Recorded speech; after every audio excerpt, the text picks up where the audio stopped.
தென்காசி மாவட்டம் குற்றால அருவியில் தொடர்ந்து 3வது நாளாக குளிக்க தடை விதிக்கப்பட்டுள்ளது. கடந்த வெள்ளிக்கிழமையன்று பழைய குற்றால அருவியில் ஏற்பட்ட வெள்ளப்பெருக்கில் சிக்கி 17 வயது சிறுவன் உயிரிழந்தார். இதனையடுத்து அனைத்து அருவிகளிலும் தடுப்புகள் அமைக்கப்பட்டு காவல்துறையினர் பாதுகாப்புக்காக நிறுத்தப்பட்டுள்ளனர். அருவியில் தண்ணீர் வரத்து குறைந்து காணப்பட்டாலும் மலைப்பகுதிகளில் பெய்து வரும் மழை காரணமாக திடீரென வெள்ளப்பெருக்கு ஏற்படக்கூடும் என்பதால் முன்னெச்சரிக்கை நடவடிக்கையாக அருவியில் குளிக்க தடை விதிக்கப்பட்டுள்ளது.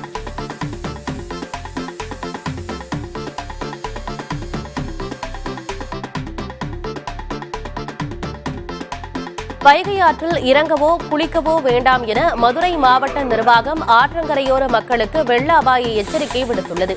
வைகை அணையிலிருந்து வரும் 21ஆம் தேதி முதல் 6 நாட்களுக்கு மதுரைக்கு 209 மில்லியன் கன அடி நீர் திறக்கப்பட உள்ளது. மொத்தம் 15 நாட்களுக்கு வைகை அணையிலிருந்து 1500 மில்லியன் கன அடி நீர் திறக்கப்பட உள்ளது. தற்போது மதுரை வைகை ஆற்றில் நீர்வரத்து அதிகரித்துள்ள நிலையில் கரையோர கிராம மக்கள் பாதுகாப்பாக இருக்கவும் கால்நடைகளை ஆற்றில் இறக்க வேண்டாம் எனவும் நீர்நிலைகளுக்கு அருகில் கால்நடைகளை கட்டி வைக்க வேண்டாம் எனவும் மாவட்ட ஆட்சியர் சங்கீதா வேண்டுகோள் விடுத்துள்ளார்.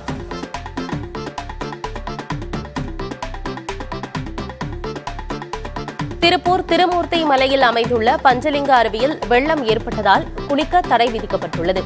இதனால் பக்தர்களும் சுற்றுலா பயணிகளும் அமடலிங்கேஸ்வரர் கோவிலில் தரிசனம் செய்து அருகில் உள்ள ஆற்று வழி பாதையில் குளித்து மகிழ்ந்தனர். வெள்ளம் ஏற்படும் சூழல் ஏற்படும் பட்சத்தில் உடனடியாக கோவிலிலிருந்து அனைவரையும் அப்புறப்படுத்த கார்லஸ் போன், மெகாபோன் மூலம் தொடர்பு கொள்ள இந்து சமய அறநிலையத்துறை ஊழியர்கள் ஏற்பாடுகளை செய்திருந்தனர்.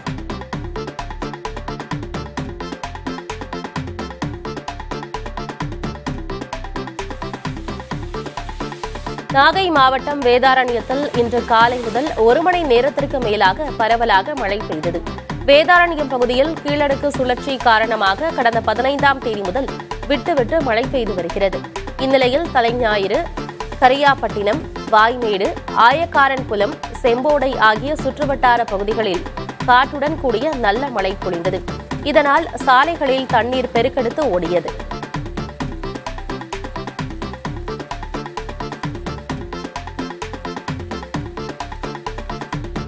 மதுரை மாவட்டம் மேலூர் சுற்றுவட்டார பகுதிகளில் கோடை வெயில் சுட்டரித்து கொளுத்தியதால் கால்நடைகளுக்கான மேய்ச்சலுக்கு கூட பசுமை இல்லாமல் போன நிலையை அண்மையில் பொழிந்து வரும் மழை மாற்றியுள்ளது. கோடை வெயிலின் அளவு கடந்த வெப்பத்தால் பொதுமக்கள் மட்டுமின்றி கால்நடைகள் உள்ளிட்ட அனைத்து உயிரினங்களும் பெரும் சிரமத்திற்கு உள்ளாகின. மதுரை மேலூர் சுற்றுவட்டார பகுதிகளில் மேய்ச்சல் நிலங்களில் புல் பூண்டுகள் கருகியதால் கால்நடைகள் உணவின்றி தவித்தன. குளம் குட்டைகளில் கூட தண்ணீர் இல்லாமல் போனது. இந்நிலையில் கடந்த 1 வாரமாக பொழிந்து வரும் மழையால் குளம் குட்டைகளில் தண்ணீர் சேர்ந்துள்ளது. புல் பூண்டுகள் துளிர்விட்டு பசுமையாகியுள்ளதால் ஆடு மாடுகள் நன்கு மேய்ந்து தண்ணீர் குடிக்கின்றன.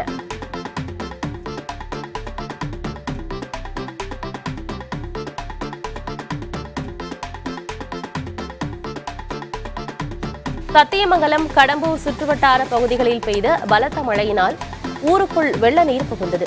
இப்பகுதியில் கடந்த சில தினங்களாக காற்றுடன் கனமழை பெய்து வருகிறது. எக்கத்தூர், கிட்டாம்பாளையம், ஏலஞ்சி, கரளையம் ஆகிய வன கிராமங்களில் கனமழை கொட்டி தீர்த்தது. எக்கத்தூரில் பெய்த கனமழையால் மானாவாரி நிலங்களிலிருந்து வெளியேறும் மழைநீர் குடியிருப்புகளுக்குள் புகுந்தது.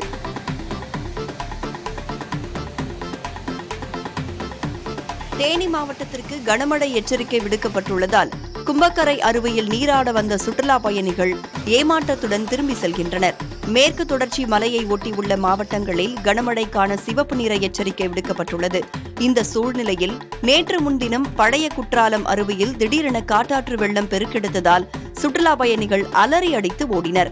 இதில் 17 வயது சிறுவன் நீரில் அடித்துச் செல்லப்பட்டு உயிரிழந்தான்.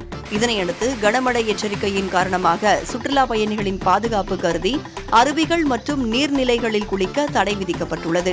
இதனால் கும்பக்கரை அருவியில் குளிக்க வந்த சுற்றுலா பயணிகள் ஏமாற்றத்துடன் திரும்பிச் செல்கின்றனர். ஆனா இங்க இப்போ தடை விதிச்சிட்டு இருக்காங்க. நேற்று வரைக்கும் விட்டுருந்தாங்க போல, இன்னையில இருந்து விடல. ஜாலியா குளிக்கலான்னு வந்தோம். ரொம்ப டிசப்பாயின்மெண்ட் ஆகிட்டு போயிடும். ஒரு 8 மணிக்கு சொல்றேன்னு சொல்லியிருக்கிறாங்க. அந்த 8 மணிக்கு சொன்ன பிறகு குளிக்க போலாமா வேண்டாமான்னு அதன் பிறகு முடிவு பண்ணிட்டு திரும்ப வந்து நாங்க மூணார் போறோங்க. திருப்பத்தூர் மாவட்டத்தில் தொடர் மழையால் ஜலகாம்பாறை நீர்வீழ்ச்சிக்கு சுற்றுலா பயணிகளின் வரத்து அதிகரித்துள்ளது. கடந்த சில நாட்களாக மழை பெய்து வருவதால் ஜலகாம்பாறை நீர்வீழ்ச்சியில் நீர்வரத்து அதிகரித்துள்ளது. இதன் காரணமாக பிற மாநிலங்களிலிருந்தும் சுற்றுலா பயணிகள் வந்து குடும்பத்துடன் குளித்து மகிழ்ந்து செல்கின்றனர்.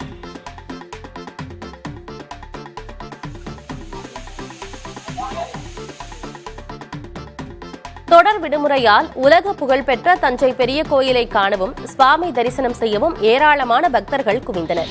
தமிழர்களின் கட்டட மற்றும் சிற்பக்கலைக்கு எடுத்துக்காட்டாக திகழும் பெரிய கோயிலை காண பிற மாவட்டங்கள் மற்றும் அண்டை மாநிலங்களிலிருந்தும் வந்திருந்த ஏராளமான பக்தர்கள் நீண்ட வரிசையில் காத்திருந்து பெருவுடையாரை தரிசித்தனர்.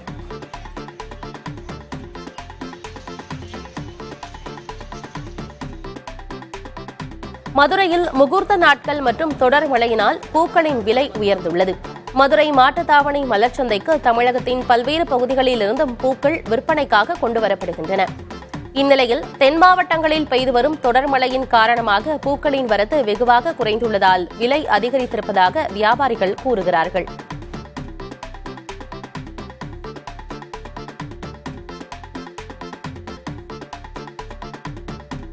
அதிமுக முன்னாள் அமைச்சர் காமராஜின் உதவியாளர் கஞ்சா வழக்கில் கைது செய்யப்பட்டுள்ளார்.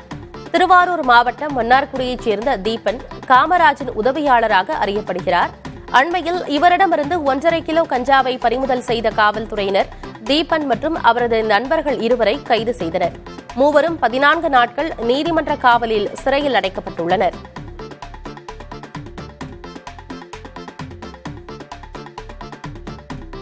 புதுக்கோட்டை மாவட்டம் திருமயம் அடுத்துள்ள ராங்கியத்தில் நாச்சியம்மன் கோயில் திருவிழாவை முன்னிட்டு ஜல்லிக்கட்டு போட்டி விமரிசையாக நடைபெற்றது. ஜல்லிக்கட்டு போட்டியில் 150 மாடுகளும் 50 மாடுபிடி வீரர்களும் கலந்து கொண்டனர். துள்ளி குதித்து ஓடிய மாடுகளை மாடுபிடி வீரர்கள் ஆர்வத்துடன் பிடித்தனர். இந்த நிகழ்ச்சியில் சட்டத்துறை அமைச்சர் ரகுபதி கலந்து கொண்டார். சேலம் மாவட்டம் மேட்டூரில் இயங்கி வரும் அரசு தலைமை மருத்துவமனையில் கொட்டி கிடக்கும் மருத்துவ கழிவுகளால் நோய் தொற்று ஏற்படும் அபாயம் ஏற்பட்டுள்ளது. இந்நிலையில் மருத்துவமனை நிர்வாகம் உடனடியாக குப்பைகளை அகற்றி பொது சுகாதாரத்தை பாதுகாக்க நோயாளிகள் கோரிக்கை வைத்துள்ளனர். இதுகுறித்து பேசிய மருத்துவமனை கண்காணிப்பாளர் குப்பைகளை அகற்றுவது குறித்து நகராட்சி நிர்வாகத்திற்கு கடிதம் அளித்துள்ளதாக தெரிவித்தார்.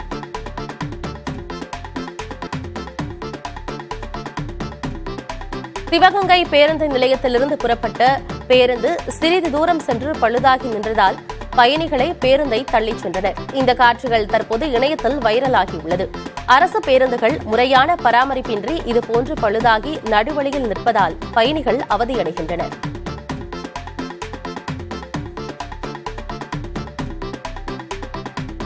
திருப்பத்தூர் மாவட்டம் நாற்றம்பள்ளியில் பெண் காவலருக்கு கொலை மிரட்டல் விடுத்த பாமக பிரமுகர் கைது செய்யப்பட்டார்.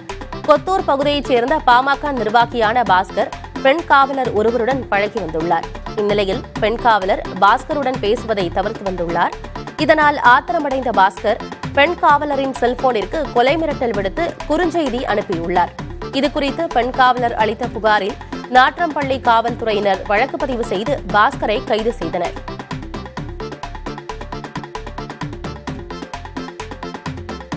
நீலகிரி மாவட்டம் கூடலூர் அருகே வேன் கவிழ்ந்து விபத்துக்குள்ளானதில் திருமணத்திற்காக சென்ற மணமகன் உட்பட 20 பேர் காயமடைந்தனர். ராமநாதபுரத்தைச் சேர்ந்த துரைப்பாண்டி என்பவருக்கும் கூடலூர் பகுதியைச் சேர்ந்த பெண்ணுக்கும் திருமணம் நிச்சயிக்கப்பட்டிருந்தது. இதைத் தொடர்ந்து திருமணத்திற்காக துரைப்பாண்டி குடும்பத்தினர் உறவினர்களுடன் வேனில் வந்துள்ளனர். கூடலூர் தபால் நிலையம் அருகே வளைவில் திரும்பிய போது வேன் கட்டுப்பாட்டை இழந்து சாலையில் கவிழ்ந்தது. இதில் காயமடைந்த துரைப்பாண்டி உட்பட 20 பேர் கூடலூர் அரசு மருத்துவமனையில் அனுமதிக்கப்பட்டனர். மணமகன் துரைப்பாண்டிக்கு லேசான காயம் ஏற்பட்ட நிலையில் அவர் முதலுதவி சிகிச்சைக்கு பிறகு திருமணம் செய்வதற்காக மணமகள் வீட்டுக்கு புறப்பட்டுச் சென்றார்.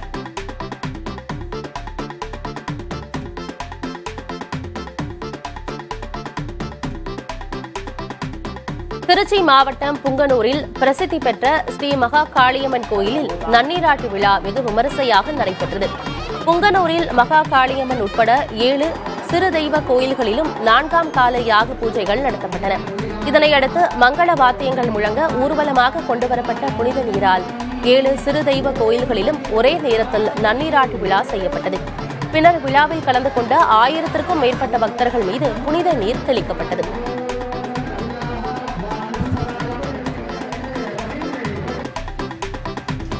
நீலகிரி மாவட்டம் கூடலூர் அருகே ஊருக்குள் புகுந்த காட்டு யானை இருசக்கர வாகனத்தை தாக்கிய சிசிடிவி காட்சி வெளியாகியுள்ளது. கூடலூர் அருகே கொளப்பள்ளி பகுதியில் யானைகளின் நடமாட்டம் அதிக அளவில் உள்ளது.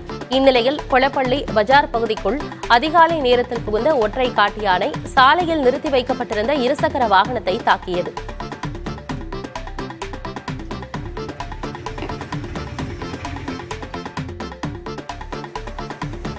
திருச்செந்தூர் ஜெல்லி மீன்கள் அதிக அளவு கரை ஒதுங்குவதால் கடலில் குளிக்க தடை விதிக்கப்பட்ட போதும் கால்களை மட்டும் நனைத்து செல்ல அனுமதி வழங்கப்பட்டுள்ளது. திருச்செந்தூர் சுப்பிரமணிய சுவாமி கோயில் கடற்கரையில் சில நாட்களாக கடற்கரையில் அதிக அளவில் கண்ணாடி போன்ற ஜெல்லி மீன்கள் கரை ஒதுங்கி வருகிறது.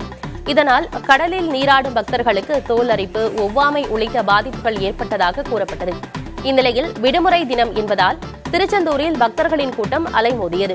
இதனையடுத்து பாதுகாப்பை கருதி பக்தர்கள் யாரும் கடலில் நீராட வேண்டாம் என காவல்துறையினர் கேட்டுக் கொண்டனர்.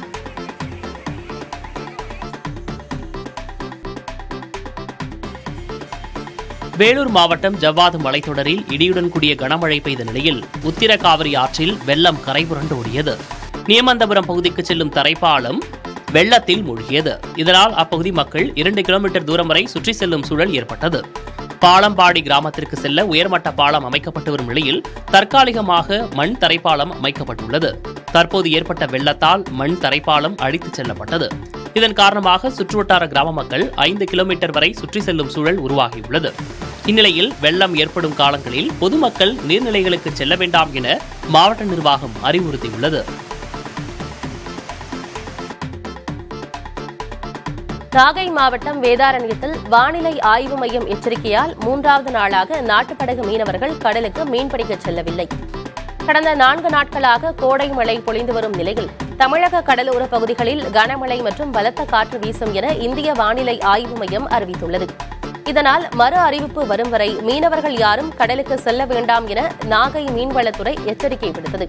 இதனால் 15 கிராமங்களைச் சேர்ந்த 5000த்திற்கும் மேற்பட்ட மீனவர்கள் கடலுக்கு செல்லாததால் 800க்கும் மேற்பட்ட நாட்டுப்படகுகள் கரையில் பாதுகாப்பாக நிறுத்தி வைக்கப்பட்டுள்ளன.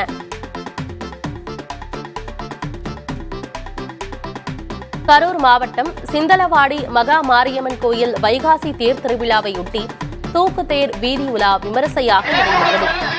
மேளதாளங்கள் முழங்க தூக்கு தேரை தோளில் சுமந்தவாறு இளைஞர்கள் 3 முறை மகா மாரியம்மன் கோயிலை வலம் வந்தனர். முன்னதாக மகா மாரியம்மனை தேருக்கு அழைத்து வரும் நிகழ்வும் தீபாராதனை நிகழ்வும் நடைபெற்றது.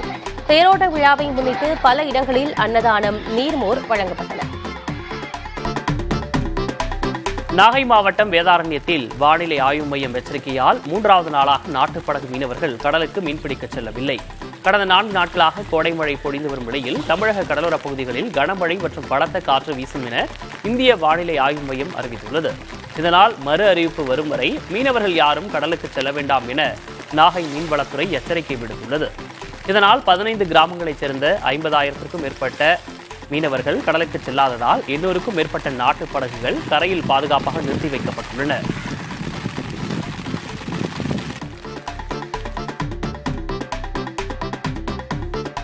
புதுக்கோட்டை மாவட்டத்தில் உரிய ஆவணமின்றி செயல்படும் நாட்டு படகுகளின் பதிவு ரத்து செய்யப்படும் என ஆட்சியர் எச்சரித்துள்ளார். மீன்பிடி தடை காலத்தில் பதிவு செய்த மற்றும் பதிவு செய்யப்படாத அனைத்து வகையிலான மீன்பிடி படகுகள் ஆய்வுக்குட்படுத்தப்படும். அதன்படி வரும் ஜூன் 5 மற்றும் 6 ஆகிய தேதிகளில் சிறப்பு குழுக்கள் மூலம் மாவட்டத்தில் உள்ள நாட்டு படகுகளை நேரடி ஆய்வு செய்ய திட்டமிடப்பட்டுள்ளதாக ஆட்சியர் மெர்சி ரம்யா தெரிவித்துள்ளார். இந்த ஆய்வின் போது உரிய ஆவணங்கள் இல்லாத நாட்டு படகிற்கு மானிய டீசல் உடனடியாக நிறுத்தப்படும் என்றும் மேலும் பதிவும் ரத்து செய்யப்படும் எனவும் ஆட்சியர் எச்சரித்துள்ளார்.